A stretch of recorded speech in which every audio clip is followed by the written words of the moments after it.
तकमील मारिफत है मोहब्बत रसूलुल्लाह की है बंदगी खुदा की है उल्फत रसूलुल्लाह की बलगल उला बिकमालिही कशफत दुजा बिजमालिही हसनत जमीउ खिसालिही सल्लू अलैहि व आलिहि। सम्मानित मुसलियाने केराम, महान আল্লাহ পাকের দরবারে আলিশান অগণিত লক্ষ কোটি শুকরিয়া জ্ঞাপন করছি যে আল্লাহ তাআলা অত্যন্ত মহব্বত করে ভালোবেসে আমাদেরকে পবিত্র শাওয়াল মাসের তৃতীয় জুমায় আগে আগে মসজিদে আসার বসার এবং আমাকে দ্বীনের কিছু কথা বলার জন্য বসার তৌফিক দান করেছেন। এই জন্য প্রত্যেকেই শুকরিয়া দান করি আলহামদুলিল্লাহ। আমরা গত 2 জুমাতে আলোচনা শুনতেছিলাম যে আল্লাহ তাআলা আমাদেরকে মাহে রমজানের মতো একটি গুরুত্বপূর্ণ মাস আমাদেরকে দিয়েছিলেন, আমাদেরকে মাহে রমজানের মতো একটি মাসের সুযোগ আমাদেরকে দিয়েছেন। এর একমাত্র উদ্দেশ্য হলো যাতে করে আমরা মুত্তাকি হতে পারি, তাকওয়াবান হতে পারি। আর তাকওয়া অর্জনের রাস্তা হলো ইবাদতের রাস্তা। বান্দা যখন একমাত্র আল্লাহর জন্য ইবাদত করে, তো ইবাদত করতে করতে তার ভিতরে তাকওয়া তৈরি হয়, তার ভিতরে আল্লাহ তাআলার ভয় তৈরি হয়। এজন্যই আল্লাহ তাআলা রমজান ভিতরে বিশেষ কিছু ইবাদত, বিশেষ কিছু আমল বেশি বেশি করার সুযোগ দান করেছে। তো রমজানের সেই বিশেষ কিছু ইবাদতের মধ্যে একটি গুরুত্বপূর্ণ ইবাদত ছিল কোরআনে পাকের তেলাওয়াত। এই জন্যই দেখা যায় সারা বছর যারা কোরআন পড়ে না তারাও রমজান কি করে? কোরআন তেলাওয়াত করে। আর করাটাই স্বাভাবিক। স্বয়ং যার উপরে কোরআন নাজিল হয়েছে তিনি তো সারা বছর পড়তেনই না, সারা বছর কোরআনের আলোচনা মানুষকে করতেনই। বিশেষ করে রমজান মাসে হযরত জিবরিল আলাইহিস সালাম যিনি কোরআন নাজিল করেছেন, ওই জিবরিল আলাইহিস সালাম নিচে এসে আল্লাহর রাসূল কোরআন বলতেন, জিবরিল আলাইহিস সালাম শুনতেন। এরকম ছাত্র আর উস্তাদ যেরকম শুনে, এরকম আল্লাহ রাসূল সাল্লাল্লাহু আলাইহি ওয়াসাল্লাম জিবরিল আলাইহিস সালামকে শোনাইতেন যে তুমি যে কোরআন আল্লাহর পক্ষ থেকে আমার কাছে নিয়ে আসছো এটা ঠিক আছে কিনা, এইরকম কি। রমজান মাসে বিশেষভাবে আল্লাহ রাসূলের তেলাওয়াত করতেন, সারা বছর তো করতেন। আর কেনই বা করবে না? রমজান মাস এমন একটা মাস যেই মাসে কোরআন নাযিল হয়েছে। স্বয়ং আল্লাহ তাআলা কোরআন পাকের মধ্যে কথা বলেছেন, শাহরু রমাদানাল্লাযী উনজিলা ফীহিল কোরআন। রমজান হলো এমন একটা মাস যেই মাসে কোরআন নাযিল হয়েছে। সুবহানাল্লাহ। তাহলে এই কোরআনের রমজানের একটা গুরুত্বপূর্ণ শিক্ষা হলো কোরআনে পাকের তেলাওয়াত। রমজানের একটা গুরুত্বপূর্ণ শিক্ষা হলো কি? কোরআনে পাকের তেলাওয়াত। কিন্তু আফসোস এবং দুঃখজনক বিষয় হলো দেখা যায় যে রমজান শেষ আর কোরআনের সাথে আমাদের সম্পর্ক শেষ। শুধু রমজান কেন্দ্রিক আমরা কোরআন তেলাওয়াত করি, অথচ আল্লাহ তাআলা এই 30টা দিন দিয়েছেন যাতে করে আমি কোরআন তেলাওয়াত করে কোরআনের সাথে আমার একটা সম্পর্ক হয়ে যায়, যাতে করে আমি সারা বছর এই কোরআনকে আমি তেলাওয়াত করতে অভ্যস্ত হয়ে যাই এবং সারা বছর অল্প হলো কিছু হলো আমি দৈনিক কিছু কিছু কোরআন তেলাওয়াত করে যাই। তাহলে কোরআন তেলাওয়াতের মাধ্যমে আমার ভিতরে তাকওয়া তৈরি হবে, আমার ভিতরে আল্লাহ পাকের ভয় তৈরি হবে। কারণ এই কোরআন এটা কোনো মানুষের কোনো ভাষা না, মানুষের কোনো কথা না। সারা পৃথিবীকে যিনি সৃষ্টি করেছেন, দুনিয়াকে যিনি অস্তিত্ব দান করেছেন, সেই আল্লাহ পাকের কালাম। এটা কোনো চারটিখানি কোনো বিষয় না। এই কোরআনের আয়াত যদি কেউ না বুঝেও পড়ে তাহলে তার ভিতরে আল্লাহর ভয় সৃষ্টি হয়। দেখেন কান্না আসে, তার ভিতরে একটা ভয় সৃষ্টি হয়, দিল নরম হয়, দিলের মধ্যে দিলের কথা নেওয়ার, দিলের উপর চলার আগ্রহ তৈরি হয়। এজন্যই রমজান মাসে আল্লাহ তাআলা কোরআন তেলাওয়াতের একটা পরিবেশ কায়েম করে দিয়েছেন, যাতে করে সারা বছর আমি কোরআন তেলাওয়াতের মাধ্যমে আমার ভিতরে তাকওয়া তৈরি হয়। অথচ দেখা যায় যে আমরা কোরআন তেলাওয়াত করি না। আল্লাহ তাআলা এই কোরআন স্বয়ং আল্লাহ পাকের কালাম। আপনি মনে করেন আপনি কোরআন পড়তেছেন, সারা বিশ্বজগতের পালনকর্তার কথা পড়তেছেন। আজকে দেখা যায় যে আমরা আমাদের সমাজের যদি হিসাব নেওয়া হয়, বেশিরভাগ এরকম যারা আমরা কোরআন তেলাওয়াত করবো দূর থাক, কোরআন তো পড়তেই পারি না। আগে পাড়ায় এসে দরকার, পরে না হয় আমি তেলাওয়াত করবো, কিন্তু কোরআন তেলাওয়াত করতে পারি না। দিলের ভিতরে এটার জন্য কোনো আফসোসও নাই, কোনো ব্যথা নাই যে আমি কোরআন তেলাওয়াত করতে পারতেছি না। দিলের ভিতরে এটার প্রতি কোনো মূল্য নাই, কোনো আগ্রহ নাই। চিন্তা করা দরকার যে এটা কার কথা, কার কালাম। এই কোরআন শুধুমাত্র ওলামায়ে কেরাম পড়বে, ওনারা মাদ্রাসায় পড়াবে এই জন্য না। এই কোরআন শুধুমাত্র মানুষ মারা গেলে তেলাওয়াত করবে, খতম করবে এই জন্য না। এই কোরআন শুধুমাত্র ওলামায়ে কেরাম পড়ে পড়ে আপনাদেরকে ওয়াজ করে শোনাবে এই জন্য না, শুধু এজন্য না, ওগুলো তো আসেই, শুধু এজন্য না। আল্লাহ পাক এই কোরআনকে নাজিল করেছেন তার বান্দাদের কাছে, সমস্ত মানুষের কাছে। আল্লাহ তাআলা তার বান্দার সাথে কথা বলেছেন। আমি আর আপনি যে আল্লাহর বান্দা হয়ে থাকি, তাহলে আমার আপনারও দরকার এই কোরআন বুঝা বুঝা পড়া। এখন তো বুঝা পড়ো কি দূর থাক, শুধু তেলাওয়াত করেই পড়তে পারি না। শিখার আগ্রহ আমাদের ভিতরে নেই। অথচ কোরআন তেলাওয়াত আল্লাহ তাআলা যেরকম এটা আমাদের দায়িত্ব, আবার এই কোরআন তেলাওয়াত করার দ্বারা বিশেষ ফজিলত আল্লাহ তাআলা রেখেছেন।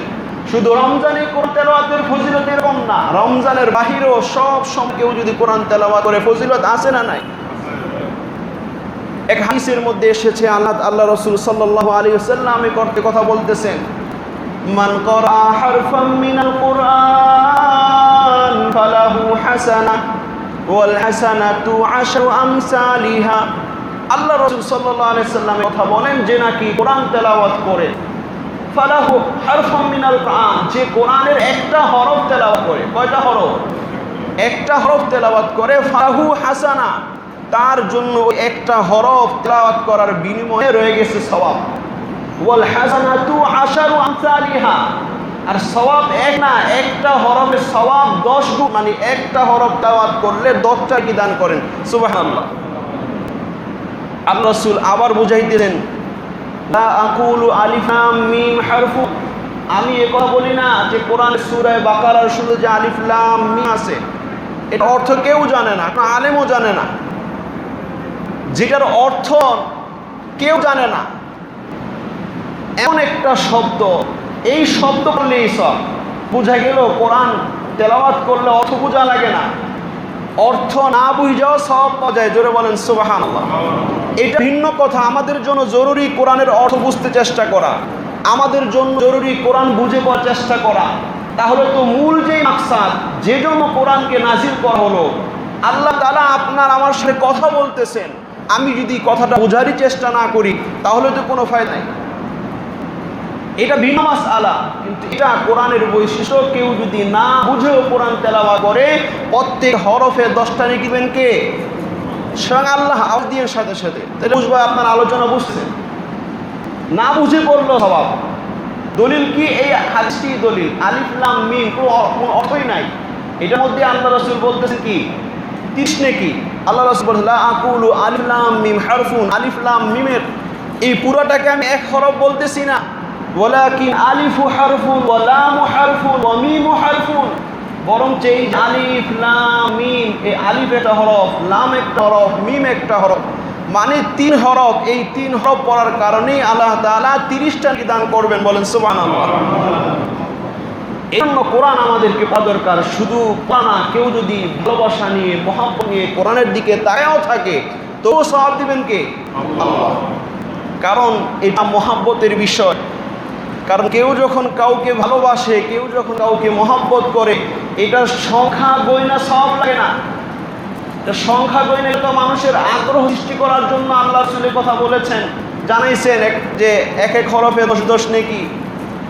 কিন্তু কেউ যদি আল্লাহর প্রতি ভালোবাসা রেখে কোরআনের দিকে তাকিয়েও থাকে তবুও সওয়াব হবে। কেউ ভালোবাসা নিয়ে কোরআনকে চুখাইলো তাও সওয়াব হবে। পড়ার সওয়াব না, মহব্বত করার সওয়াব। কিসের সওয়াব? এই যে কোরআনকে সে ভালোবাসলো, কোরআনকে মহব্বত করলো, এটার সওয়াব আছে না নাই? অবশ্যই আছে। অথচ আমরা কোরআন তেলাওয়াত করি না, রমজানে কোরআন তেলাওয়াত করি। অনেক হাদিসের মধ্যে, তিরমিজি শরীফের হাদিসের মধ্যে এক সাহাবী আল্লাহর রাসূলকে এসে জিজ্ঞেস করতেছে হযরত আব্দুল্লাহ ইবনে আব্বাস রাদিয়াল্লাহু তাআলা আনহু থেকে হাদিসটি বর্ণিত, জাআ রাজুলুন ইলান নবী সাল্লাল্লাহু আলাইহি ওয়াসাল্লাম ফাকাল আইয়ুল আমালি আফজাল। এক ব্যক্তি আল্লাহর রাসূলের কাছে আসলো, আয়েশা জিজ্ঞেস করলো, ইয়া রাসূলুল্লাহ, কোন আমল বেশি প্রিয়? আইয়ুল আমালি আহাব্বু ইলাল্লাহ, আল্লাহর কাছে কোন আমল বেশি প্রিয়? এইরকম প্রশ্ন অনেক সাহাবাই নাম করেছেন। আল্লাহর রাসূল এক এক সাহাবীকে এক উত্তর দিয়েছেন। এই জন্য মুহাদ্দিসিন কেরাম সবগুলো হাদিস মিলিয়ে বলেন এই সবগুলোই প্রিয় আমল। যে যার ভিতরে যেই আমলটার কমি ছিল তাকে ওইটা বলেছেন। এক লোক নিয়মিত কোরআন তেলাওয়াত করে কিন্তু মানুষকে খাওয়ায় না। ওই লোক যখন জিজ্ঞেস করছে, ইয়া রাসূলুল্লাহ, কোন আমল বেশি উত্তম? সিতামুত তাআম, মানুষকে খানা খাওয়া সর্বোত্তম আমল।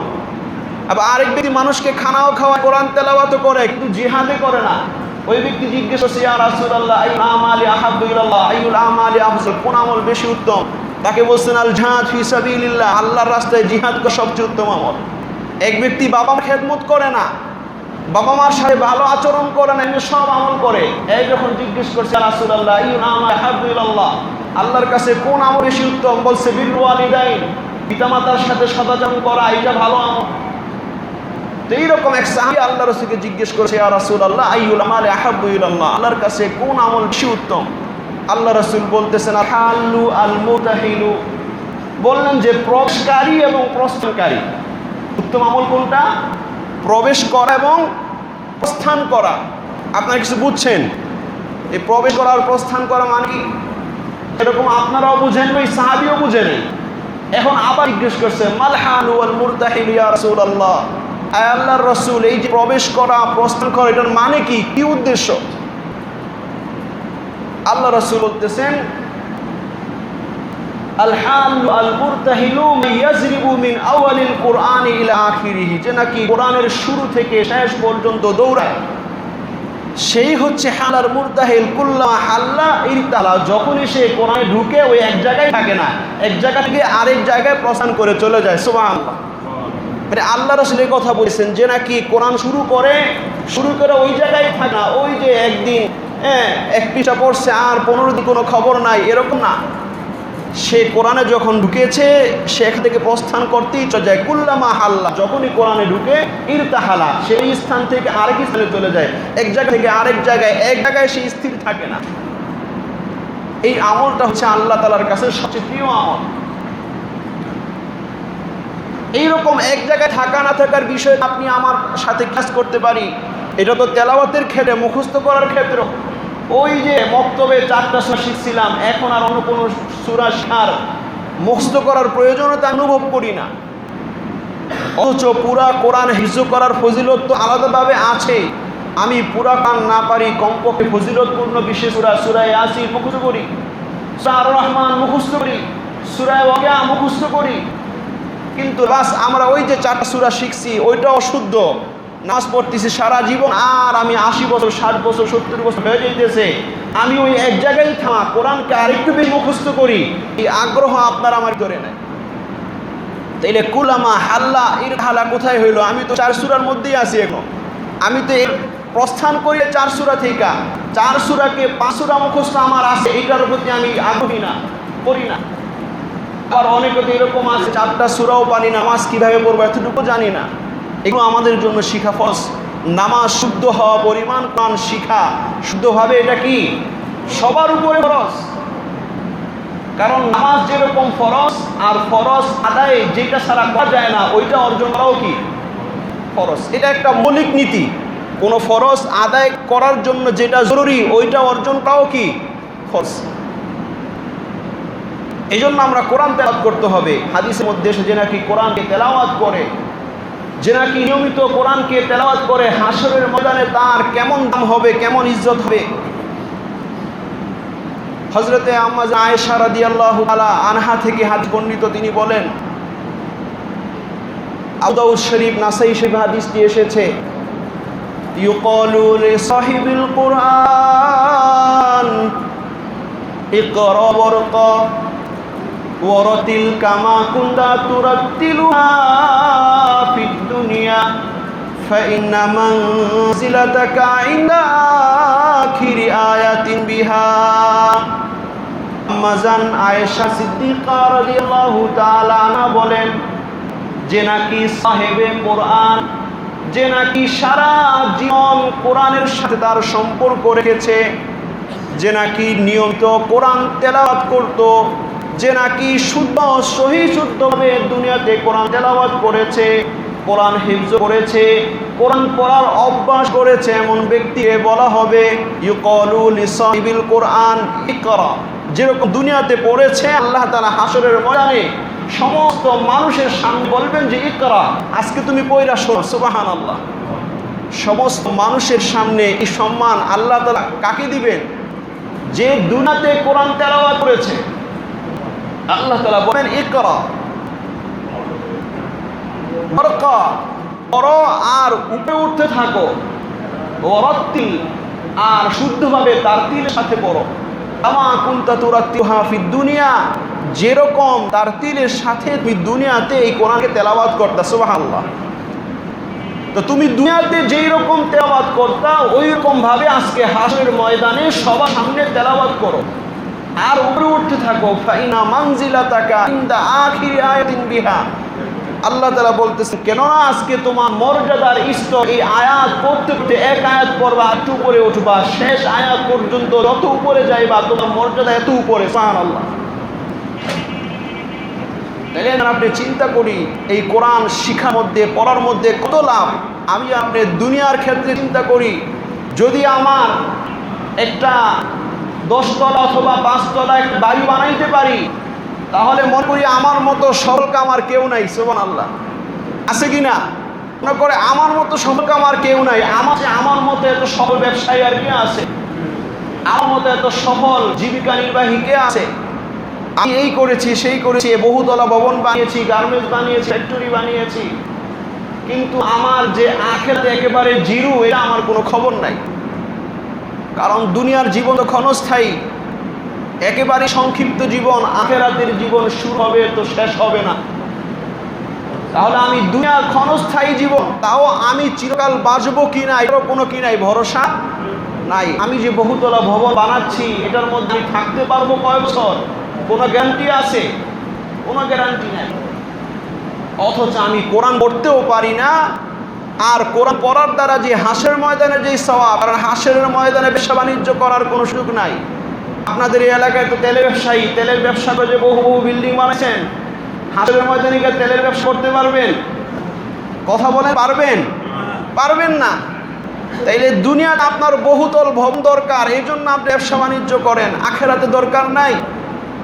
আল্লাহ তাআলা সেই ব্যবসার কথাই বলেছেন যে কোরআন তেলাওয়াত হাসরের ময়দানে আল্লাহ বলবেন ইন্না মানজিলাতাকা ইনদা আখিরি আয়াতি বিহা, তোমার মর্যাদা এই যেই শেষ, তুমি যেই কয়টা আয়াত পড়তে পারবা ওই পর্যন্ত তোমার।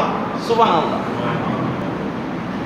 এই জন্য আমাদের চেষ্টা করা দরকার যে আখিরাতের জীবনকে আমি মূল্যায়ন করি, আখিরাতের জীবনে লাভবান হওয়ার জন্য আমি চেষ্টা করি, কোরআন শিখি, কোরআন পড়ি।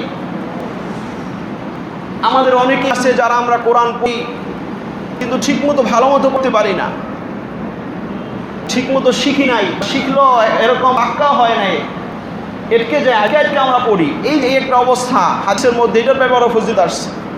আম্মা জান আয়েশা সিদ্দিকা রাদিয়াল্লাহু তাআলা আনহা থেকে হাদিস বর্ণিত। আগের হাদিসটা আব্দুল্লাহ ইবনে আমর ইবনে আস থেকে, যেটা আগে পড়েছি। তো আম্মা জান আয়েশা সিদ্দিকা রাদিয়াল্লাহু তাআলা আনহা থেকে হাদিসটা বর্ণিত, তিনি বলেন আল মাহিউ বিল কুরআনি মাল সাফাতিল কিরামিল বারা। আম্মা জান আয়েশা আল্লাহর রাসূল সাল্লাল্লাহু আলাইহি ওয়াসাল্লাম থেকে বয়ান করেন, আল মাহিরু বিল কুরআন, কোরআনে যে পারদর্শী, মাহির মানে দক্ষ, যোগ্য, আল মাহিরু বিল কোরআন, কোরআনে যে নাকি পারদর্শী এমন ব্যক্তি মা সাফারাতি কিরামিল বারারা, সে সম্মানিত আল্লাহ পাকের নেককার যারা একেবারে বেশি ইবাদত গুজার ফেরেশতা, সম্মানিত ফেরেশতা, তাদের যে স্থান তার সাথে জান্নাতে তার স্থান হবে। সুবহানাল্লাহ।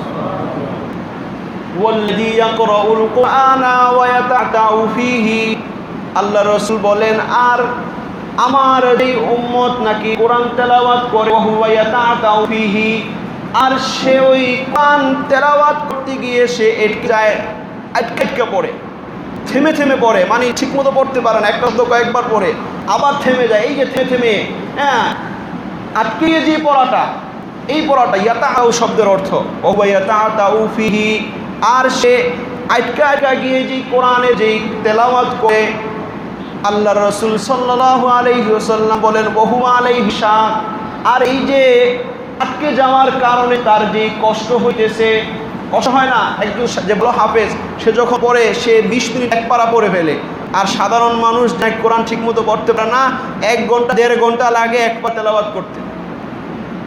তার কষ্ট বেশি হইতেছে, তার সময়ও বেশি লাগতে, কষ্টও বেশি হইতেছে।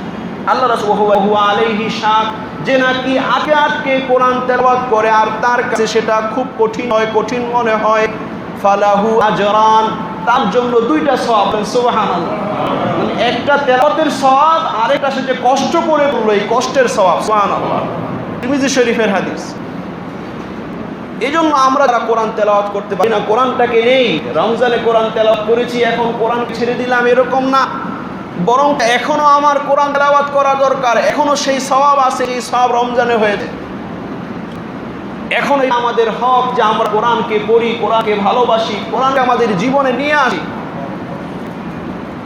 আল্লাহ রাসূল সাল্লাল্লাহু আলাইহি ওয়াসাল্লাম এই কথা বলেছেন হাদিসের মধ্যে, হাদিস কুদসি, স্বয়ং আল্লাহ রাসূল আল্লাহকে যেটা বয়ান করেন, অর্থাৎ আল্লাহর রাসূল কোরআনে নাই, কিন্তু আল্লাহ রাসূলই বলছেন যে আল্লাহ তাআলা এই কথা বলেছেন।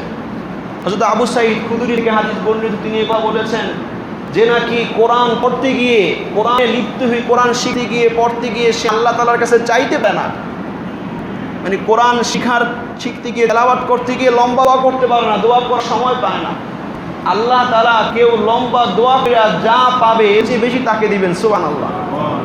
হাদিসের মধ্যে এসেছে আন আবি সাঈদ আল খুদরী রাদিয়াল্লাহু তাআলা আনহু قال قال رسول الله صلى الله عليه وسلم من يقول الله تبارك وتعالى, আল্লাহর রাসূল সাল্লাল্লাহু আলাইহি ওয়াসাল্লাম বলেন যে আল্লাহ তাআলা এই কথা বলেছেন, মান শাগালাহুল কুরআনু আন মাসআলাতি, আমার যেই বান্দাকে কোরআনের তেলাওয়াত, কোরআনের শিক্ষা, কোরআনের পিছনে ব্যস্ত থাকার কারণে শাগালাহু আন মাসআলাতি, আমি আল্লাহর কাছে কোনো কিছু চাওয়া থেকে তাকে বিরত রাখে, সে চাওয়ার সময় পায় না, আতাইতুহু আফজালা মা উতিসাইলিন, যা আমার কাছে চায় তাদের থেকে আরো বেশি আমি ওই বান্দাকে দান করি। সুবহানাল্লাহ। এর দ্বারা উদ্দেশ্য কি? আল্লাহ তাআলা চান যে বান্দা আমার কথা নিয়েই ব্যস্ত থাকুক। সুবহানাল্লাহ। কারণ চাবে আল্লাহর কাছে, আরেকজন আল্লাহর কাছে চাওয়ার সময় পাইতেছে না, কিন্তু আল্লাহর কথাই সে সারা জীবন করছে।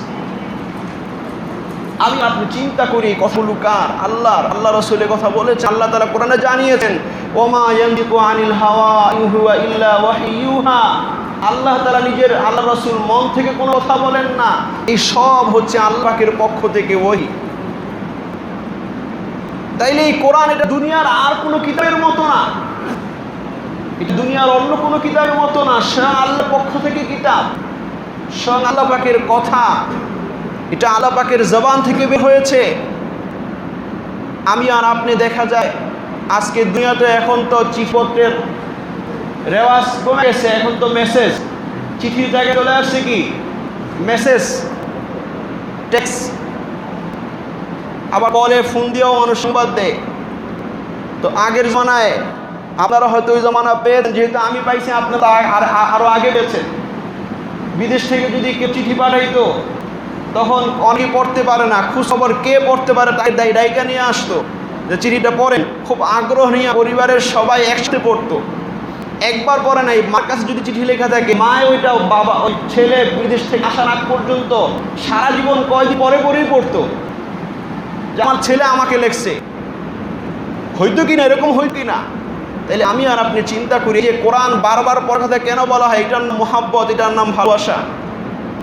এই যে মা আগে সন্তানের লেখা চিঠি 1 বছর আগে লেখছে, সন্তান 5 বছর পরে আসবে দেশে, এই যে 1 বছর আগের চিঠি যে বারবার করে তার দিলে মোহাব্বত, ভালোবাসা। ঠিক তদ্রূপ আপনার আমার কাছে এই কোরআন আল্লাহর পক্ষ থেকে মেসেজ। এই জন্য নবীকে বলা হয় মেসেঞ্জার, মানে বার্তা বাহক, যিনি বার্তা নিয়ে আসছেন। আর এই কোরআন হচ্ছে আল্লাহর পক্ষ থেকে বার্তা, এই বার্তাকে নিয়ে আসছেন নবী। কাজেই আমি আর চিন্তা করি, আপনার আমার বন্ধু যদি একটা মেসেজ দেয়, কখন গিয়ে আমি মেসেজের উত্তর দিব, এটার জন্য পাগল হয়ে থাকি।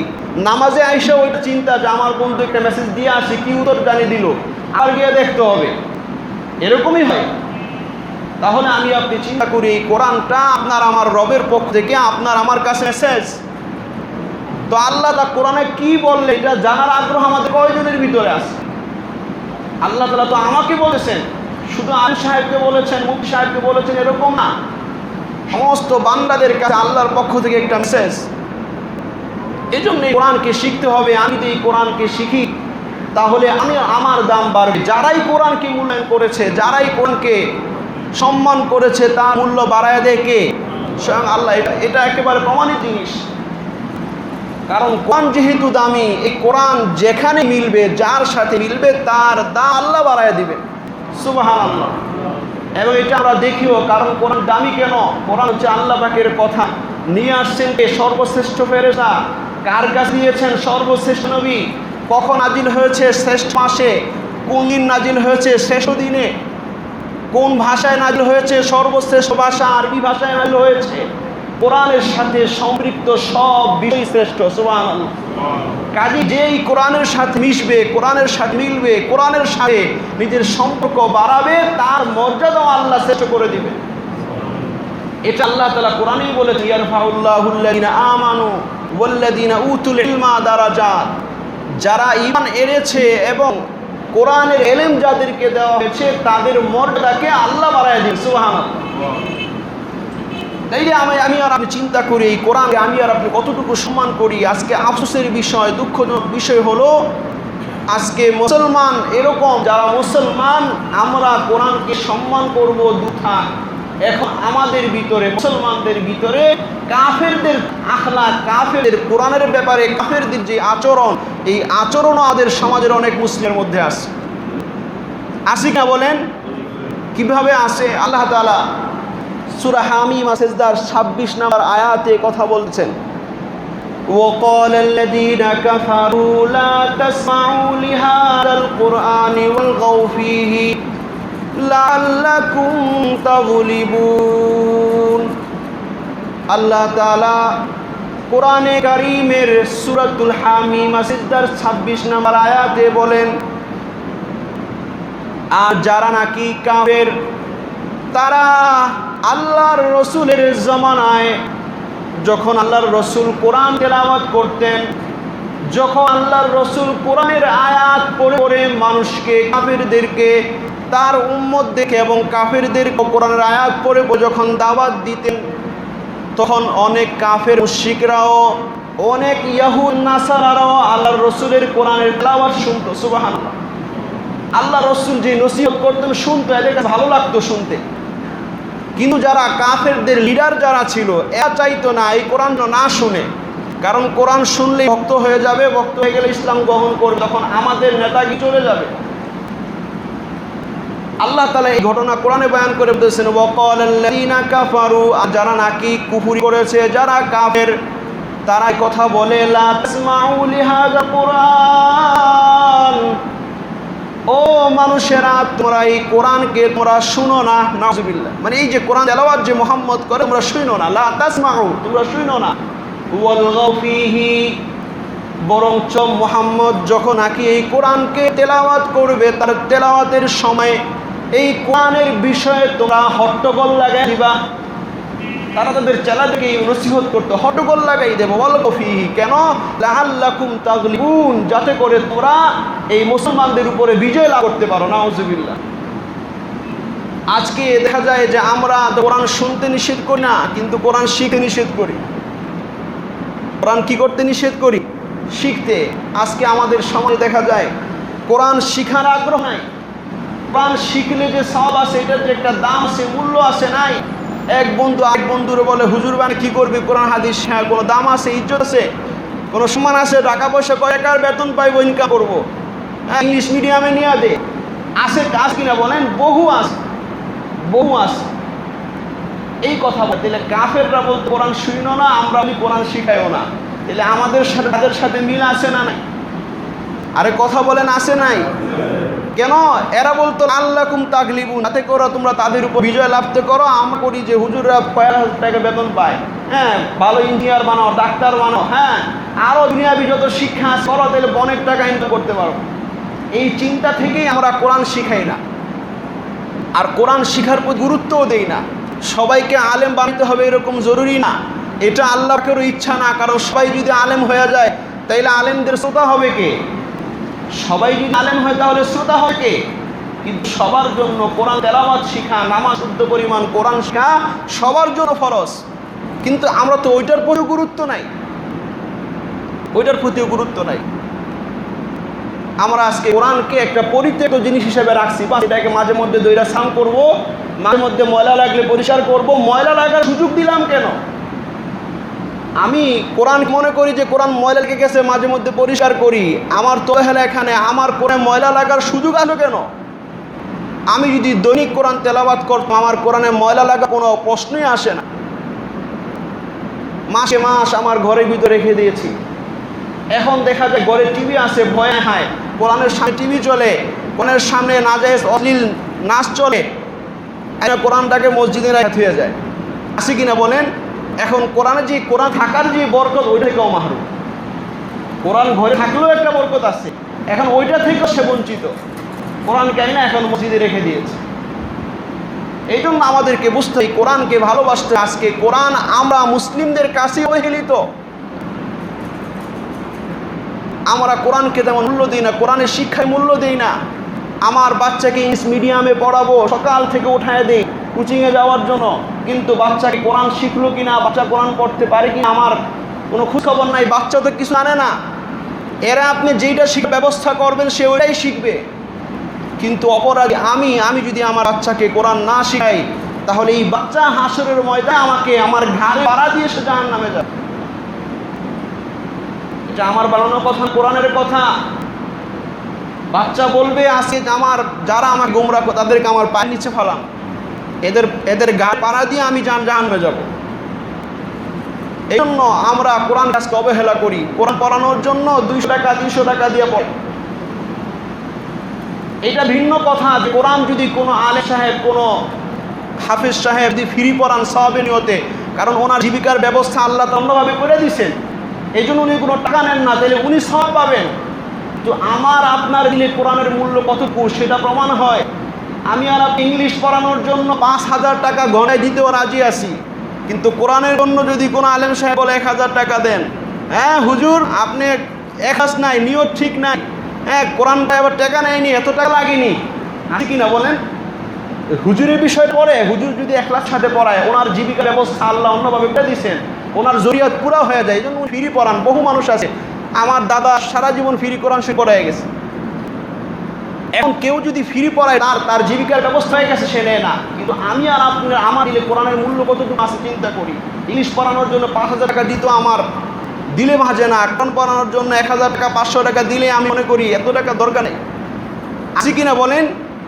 তাইলে এই কোরআনকে অবমূল্যায়ন আমরা করতেছি মুসলিমরা। কোরআনকে মূল্য দিতে আমরা রাজি না। আজকে এই জন্য মনে রাখবেন, যারা এই কোরআনকে ছেড়ে রেখেছে, হাসরের ময়দানে আল্লাহর রসুল আল্লাহর কাছে অভিযোগ করবেন, আল্লাহর কাছে অভিযোগ করবেন। সূরা ফুরকানের 30 নম্বর আয়াতে আল্লাহ তাআলা এই কথা আল্লাহ রসুল আল্লাহ তাআলা হাসরের ময়দানের একটা দৃশ্য নিয়ে এনেছেন। 27 থেকে 30 নম্বর আয়াতে, ইয়াউমা ইয়াআদ্দু যালিমু আলা ইয়াদাই, যারা নাকি কোরআন না শিখে আল্লাহর রসুলের আদর্শকে গ্রহণ না করে নিজেদের উপরে জুলুম করেছে, হাসরের ময়দানে ইয়াআদ্দু যালিমু আলা ইয়াদাই, তার হাতে সে কামড়াতে থাকবে। আফসোস করে, অনেকে বুক কামড়ায় না, হাত কামড়া আফসোস করে, ক্ষতি হয়ে গেলে, পরাজয় হয়ে গেলে বা কোনো লস হয়ে গেলে দেখবেন কামড়া চিন্তা করে, কামটা কি হইলো, কামটা কি হইলো। নখ কামড়ায়। আল্লাহ তাআলা এই দৃশ্য এনেছেন হাসরের ময়দানে, যারা নিজেদের উপরে জুলুম করেছে, কোরআন না শিখে, রসুলের অনুসরণ না করে, রসুল যেইভাবে চলতো সেইভাবে না চলে যা করবে, হাসরের ময়দানে ইয়াহুদ্দুজ জালিম আলা ইয়াদাই, সে তার যে আঙ্গুল কাটতে থাকে আর বলবে ইয়া লাইতানি ইত্তাখাযতু মা'আর রাসূলি সাবিলা, হায় আফসোস যদি আমি আল্লাহর রসুলের দেখানো পথে চলতাম কতই ভালো হতো।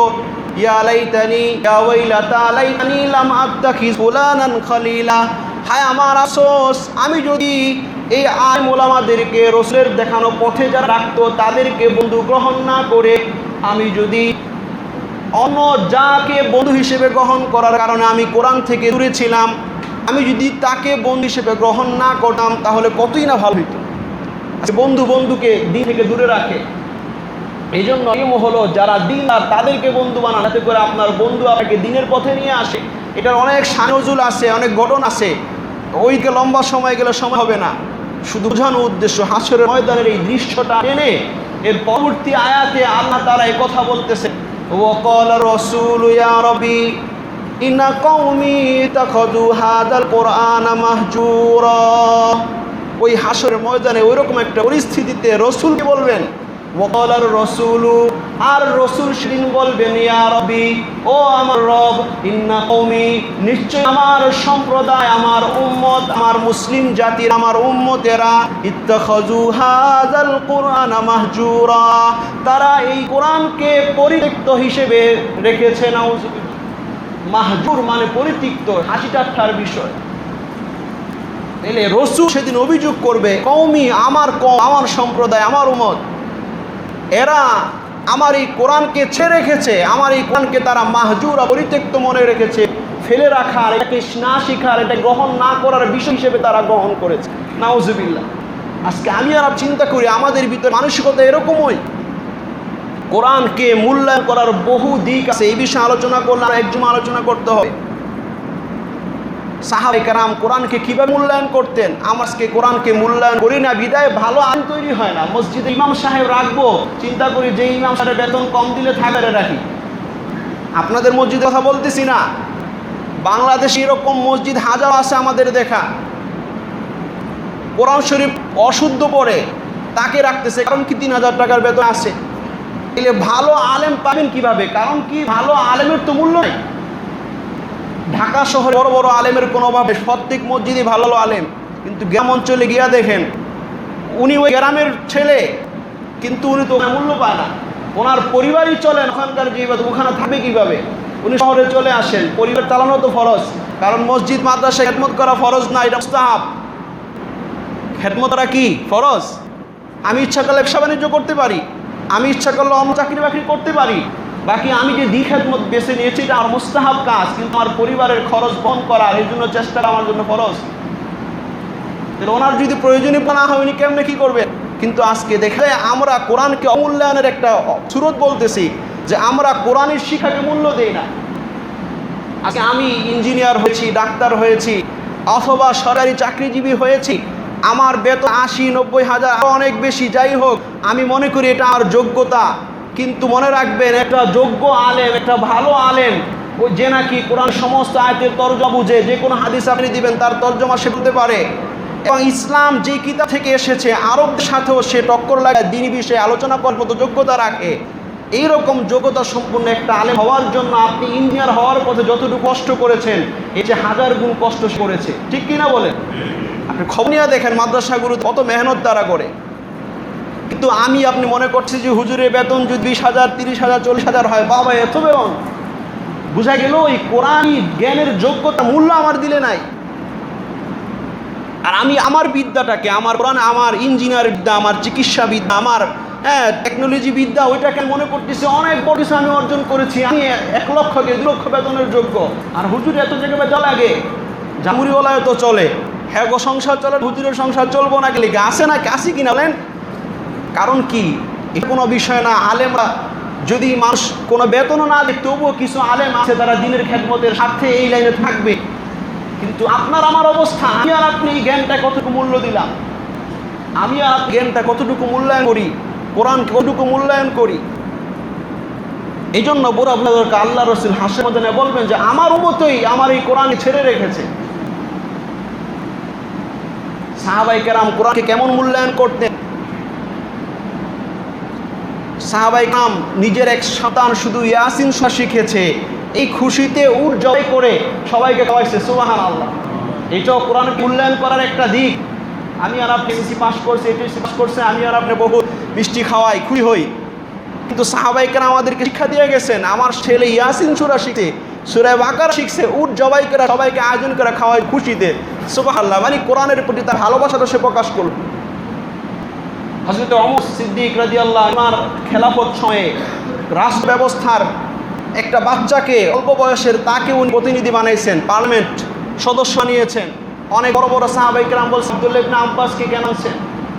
হযরত ওমর বলছে আমি এই জন্য আনছি কারণ ছোট হইল সে কোরআন জানে, সুবহানাল্লাহ, সে কোরআন জ্ঞান তার কাছে আছে। এই যে সাহাবায়ে কেরাম কোরআনওয়ালাকে কিভাবে মূল্যায়ন করেন, আর আমি যদি কোরআনওয়ালাকে মূল্যায়ন করি তাহলে আমার মূল্য পাবে কে? আল্লাহ। এরকম কোথাও নজির নাই যে কোরআনওয়ালাকে মূল্যায়ন করে, যারা কোরআনকে ভালো তাদেরকে মূল্যায়ন করে বা ইমাম মুয়াজ্জিনের বেতন বাড়ায় দিয়া হ্যাঁ কেউ গরিব হয়ে গেছে, এরকম কোনো নজির আপনারা পাইছেন কোথাও? বরঞ্চ দেখবেন যে এলাকায় যত বেশি ইমাম সাহেবের বেতন বেশি, ওই এলাকা তত বেশি উন্নত, সুবহানাল্লাহ। এটা কোরআনকে মূল্যায়ন দিক বলতেছি আমি। এই জন্য কোরআনকে মূল্যায়ন করতে হবে, কোরআনকে ছুঁয়ে ছুঁয়ে তাকে মহব্বত করতে ভালোবাসা হবে। আল্লাহ তাআলা একটা পরিশেষ করে দিব। আল্লাহ তাআলা কোরআনের এক আয়াতে বলতেছেন, সূরাতুল হজের 32 নম্বর 30 নম্বর আয়াতে আল্লাহ তাআলা বলতেছেন, কারণ কোরআন এটা আল্লাহ পাকের নিদর্শন, মসজিদ আল্লাহ পাকের নিদর্শন, মাদ্রাসা এগুলো দ্বীনের নিদর্শন, ঈদগাহ এটা আল্লাহ পাকের নিদর্শন, ইসলামের নিদর্শন। এগুলাকে সম্মান করার কথা, ইজ্জত করার কথা বলেছেন কে? আল্লাহ। সূরাতুল হজের 30 নম্বর আয়াতে আল্লাহ তাআলা বলেন, যালিকা ওয়া মান ইউআযযিম শাআইরাল্লাহি ফাইন্নাহা মিন তাকওয়াল কুলুব। আল্লাহ তাআলা বলেন যে এই কথাটা ভালো কইরা শুনে রাখার মতো যে ওয়া মান ইউআযযিম শাআইরাল্লাহ, যে কি আল্লাহর নিদর্শনযুক্ত বস্তুসমূহকে, আল্লাহর নিদর্শনযুক্ত বিষয়সমূহকে যে নাকি মূল্যায়ন করে, ফাইন্নাহা মিন তাকওয়াল কুলুব, এটা তার অন্তরে আল্লাহ ভীতির এক প্রমাণ। কিসের প্রমাণ? আল্লাহ ভীতির একটা প্রমাণ। আরেকটা কথা বললেন, এই যে আপনাদের অনেকের চোখ গড়ি দিকে যায়, এই জন্য বলি এটাও আমাদের কোরআনকে মূল্যায়ন বেশি না করার একটা সাহায্য। আমরা যখন মসজিদে বয়ানে আসি তখন আমরা অপেক্ষা করি কখন বয়ান শেষ হবো, কোরআন আলোচনা চলতেছে, কোরআন আয়াত পড়ে শোনানো হয়েছে, আমি আর আপনার অপেক্ষা করি কখন বয়ান শেষ করবো, কখন বয়ান শেষ করবো। অথচ জুমার দিন এটা একটা সারা বছর বা সারা সপ্তাহ আমি কীভাবে দিনের উপর চলবো এই বিষয়ে বয়ান হবে। আমাদের দরকার যদি খতিব সাহেব 2 ঘন্টাও করে 2 ঘন্টাও শুনবো, 2 ঘন্টা কোনো দিন করবেন না, বয়ানটা গুছাইতে গেলে হয়তো 5-10 মিনিট আগ পিছ হইতে পারে। কিন্তু যদি আমি মনে করি না টাইম টু টাইম শেষ হতে হবে, তাহলে বোঝা গেল আমি কোরআনের বয়ান শুনতে আসি, আমি টাইম শেষ করতে আসছি। তোমার দিন টাইমে বয়ান না হইলে সারা আল্লাহ সারা দেশে হয়, আমাদের যদি না হইলে কেমনে? এই হিসেবে করছি, কোরআন শোনার জন্য এই আলোচনার ব্যবস্থা করি নাই। কথা বুঝে আসছে ভাই? এই জন্য আমরা কখনো কোরআনের মধ্যে সে টাইম ধরে বলবো। আমার যদি ব্যস্ত থাকে, আমার যদি অন্য, তাহলে আমি উঠে চলে যাব, নাকি কোরআনের আলোচনা হইতেছে আমি সেটা শুনবো। আর জুমার বান এরকম না যে লম্বা আধা ঘন্টায় বেশি করে ফেলে, এরকম না, 5-10 মিনিট যদি সেদিক হয়। এই জন্য আল্লাহ তাআলা আমাদের সবাইকে এই কোরআনকে মূল্যায়ন করার তৌফিক দান করুন। ওই সূরার মধ্যে আল্লাহ দেখো হুমাই আযিম হুরুমাতুল্লাহ, যে নাকি আল্লাহর সম্মানযোগ্য বিষয়কে সম্মান করে, ফাহুয়া খায়রুল লাহু ইনদা রাব্বি, এটা তার জন্য তার রবের কাছে উত্তম, সুবহানাল্লাহ। সূরা হজের 30 নম্বর আয়াতে আল্লাহ তাআলা কথা বলছেন। কাজে আল্লাহর সম্মানযোগ্য বিষয়কে আমরা সম্মান করব তো ইনশাআল্লাহ।